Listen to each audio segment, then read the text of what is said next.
Greetings, ladies and gentlemen. Now, this could count as vintage, right?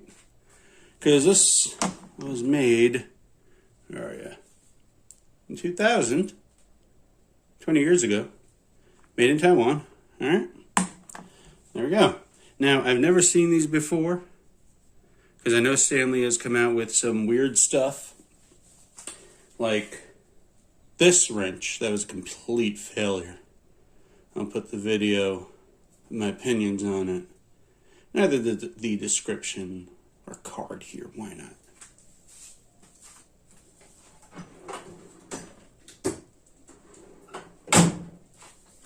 But these, I don't know why they failed. Maybe you know why. But it came like this, brand new, obviously never used, but just thrown around someone's toolbox.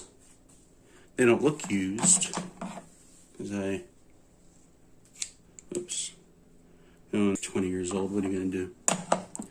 But they're supposed to be ratcheting. Get it on there, and then when you go this way, it releases, which kind of does work. Get a bolt like this. I think the largest wrench. Yeah, this will be loosening. So you put it in there, it fits just fine. You tighten it, and then the release works like that. I mean, if you just want to bring one wrench and you have multiple sizes that are close, this is 17 to 24, 11/16 to 15/16. The smallest one is 8 to 14 millimeter, 5/16 to 9/16. And the mid-ranged one is 13 millimeter to 19, half to 3/4.